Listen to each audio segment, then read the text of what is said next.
actor and Uvalde, Texas native Matthew McConaughey. Thanks for being here. Good to see you. Good to be here, Brett. In person. You know, before we get into specifics and what you're talking about up on the Hill and at the White House, you know, I've covered Washington for a long time. I was a White House correspondent 4 administrations ago. I talked to some of my colleagues, and they agreed that that was the best, most authentic, most complete presentation delivered from the White House podium in many administrations. I'm not blowing smoke here. So with that said, I want to start with this. Do you have political ambitions? I am not running for political office. I'm here because the 24th of May, I got the news that there was a mass shooting in the town that I was born in, Uvalde, Texas. As I said earlier, went home that night, hugged the kids, held on to them a little bit longer and tighter than usual. The next morning we loaded up and we went down to Uvalde, and we got there, and it was about 6 days later that we got out of there. And you know, I talked about what I saw down there and what Camilla and I saw. The main thing that we got out of it was every single family that lost a loved one or a child said, you know what, I just want some way for the loss of my loved one's life to matter. And I think that's what we are talking about on the cusp here in D.C. today. How can we make it matter? I mean, you talked emotionally about interacting with those families, and you went down the day after and then spent 4 days going back down there, and that was what, life-changing for you? Penetrating. I mean, through my body and soul, all of us. It's, you know, you see things, you spend time with people, you have memories. Sometimes you have to remember some things. I have some knowledge and was able to receive some people's pain and anguish and had some hugs that they were not letting go, and enough of them where I'm a different man now. My wife's a different woman now. My children, I believe, are different children now. And our hope is that we come out of this, especially for my children, can we come out of this valuing our own life and valuing life more than we did before, and appreciate the things that we do have and the opportunities we have to in our life and to change things for the better. All right, so speaking of changing things, to get to the specifics, you've had a number of talks on Capitol Hill. Do you think that this is the time? Do you think that this is somehow different? Because we've been through this before. Yes. I've yes, covered sir. a lot of them. Yes, sir. So, look, I don't have anything to compare it to up here on the Hill, but the consensus word that I'm hearing and phrase is that this time is different, that there is some more momentum, that on the right, there are some things that they're willing to not staunchly say no to and consider. That on the left, they're willing to say, you know what, we may want the whole loaf, but we'll take a slice of bread.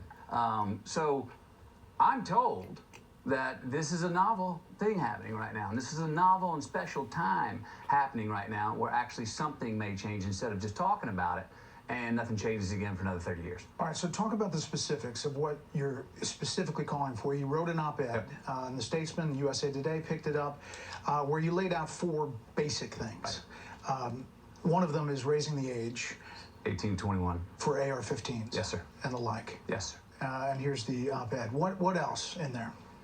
Oh, well, we talk about background, we talk about red flag, and I also a waiting period, just to call it a pause after purchase, I think could be a good idea. I know it's gonna be a tough one to push across, but I just know of so many. It's true that so many of the people that don't need a gun in their hands are committing crimes of passion, and that sometimes a pause, hey, get your mind off it, let your intentions be intercepted by something else over a period of time could stop quite a few of these kind of crimes. It polls very well, but when you hear Republicans and they push back on some of the specifics, concerns about red flag laws, or concerns about that laws currently are not being enforced, what do you say to them?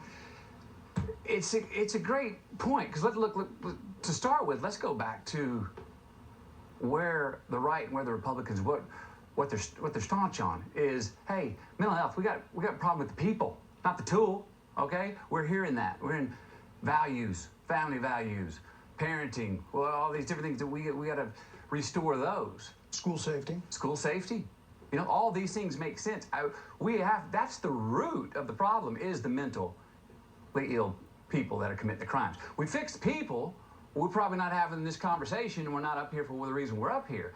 we're not gonna fix people. That's gonna be a lifetime job after we're here and after we're gone for our kids and their kids after. I do think there's some things we can do to keep the guns out of the bad guys' hands. Make it harder for them to get them. So what does the right say when I say I think some of these guardrails are good to keep the gun out of hand? Look, it seems to be a balance. Right says if they have the gun and we find out they're a bad guy, then we have the right to go get it from them. I'm saying I think we also need to lean into, let's not allow the bad guy to get it before we have to catch him. You know, we're close to an election, a midterm election. We always seem to be one election away from solving big problems. Right. Because the closer we get, usually, the more apart parties get. Yes, sir. But when you get up to Capitol Hill, these conversations, you start with what you saw and the emotion of it? I start with the why I'm here. Start with the why it's now personal. And I also understand that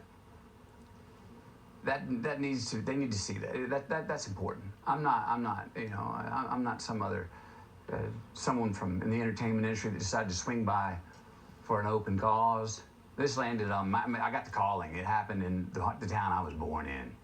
All right, so it got very personal for me. So I go in and they ask, and I tell them my personal story. And then after that, though, it's time to get past, or at least parcel and parlay my message past emotion and talk about, well, now let's talk about what's reasonable. Let's talk about is there something that we really can change that's not emotional, that can help. And you know Texas gun owners, you talk to them all the time. All the time. What do they say to you? Well, here's the thing, Brett. Look, I've been talking to so many that are gun owners, that own AR-15s, that are responsible gun owners. And I hear so many of them saying, yeah, pause after purchase. I like that idea. Hey, 18 to 21 for that AR-15 style rifle? Yeah. Because you know what the difference is, and the argument would be, well, at 18 you can go in the military. Well, they're going to the military with a intent and purpose. All right, and even going to the military, it's like over a week of training before they're ever putting a live round into that semi-automatic. All right, that's with intention and purpose. We're talking about it here in the civil society to be able to go purchase that kind of weapon, and then that afternoon do what you will with it. I think we could be more responsible than that. Yes, sir, I do. Last time we talked, it was via video stream. It was during the beginning of COVID, and you had a different message. It was about you being united to fight COVID. Take a listen. So this created a false divide, sort of two wars in America, an us versus them war and an us versus the virus war. And, you know, if we try to fight both those wars, we're going to lose both of them. But if we try to fight the one against the virus, which is the one we should be fighting, then we're going to beat it. You said, and you know, over time, I think, you know, the parties went their own ways on coronavirus. As a country, we seem to be getting past that as a country, hopefully. Do you think so? Well, I mean, at least we're getting past it on the scientific side. Right. Hopefully the deaths and the numbers are going down. Right. But not the political divide over it. That's what I'm talking about, but, yeah, political divide in general. But you spoke today about how most of the country is kind of in the middle, one way or the other. Damn right, I believe that. I believe that. I think we're being told we're more divided than we are. I think that the veil over the masses' eyes, I think we got the numbers. And we got to pull that veil off, quit drinking that Kool-Aid, because we're hearing it from both sides, the extreme right and the extreme left, and they have the microphone. And I believe we have the numbers, the masses have the numbers, that we got to take the mic back, kick them off democracy's boat. And say, no, you're not steering this boat. I'm much more aggressively centrist like that, and I believe that the people I talk to on both sides are much more reasonable about things than we're being told we are. So what contributes to that? Social media? Sure. Sure. Coverage of the splits between the two parties? Well, hey, drama makes better news. All right, we love to rubberneck. You know what I mean? We're still having arguments in the world every day about what a fact is. Because a fact and the truth? Oh, man, I'm bored of that. I don't want to know that. Come on, give me some sensation. Well, we got to be more than entertainment. When we're talking about issues we're talking about and the way we move forward in the world and as Americans, it's supposed to be hard work. And we're a little stuck on this invalidation right now of the other side to give our own selves identity. We're a little stuck on that. We as I said today, I think we're becoming a little bit too much of a nation of counterpunchers. Well, I'm not sure what I'm about, but I'm telling you what, I'm against you. I'm against you, whatever he's about. Anyway, what's he about? Oh, I don't know, but I'm against it. That's not a way forward. It's not a vision. That's not going, hey, we disagree on this issue, but you, Father? Oh, yeah. Hey, me Two too. boys. Me too. Yeah. Now, I bet you and I can get something done talking about being dads and giving a damn about our kids and their futures. I bet we can come to agreement on that. On some issues as well. And we walk away sometimes and go, we disagree on that. But Brett, good dad. Here's why. And we're both after the same thing, aren't we? Those are places, values that I call them. Those are values that are above politics. They should be inherent in our politics, but they're above politics. And that's the stuff I think we should be reaching for. President Dwight D. Eisenhower, one of our most bipartisan presidents, if not the most, said we as a country should get the things that we agree on done first. Okay. Then we can argue about the stuff that we don't agree on. Compare before contrast. Come on, let's find out. Let's be affirmative before we disaffirm and disavow. And our eyes, again, the affirmative and what we agree on, too many of us see that as being too boring. Well, I say tough. Let's get on with that. Double down on that. Put gas on that fire, on what we agree on. And let's fly forward.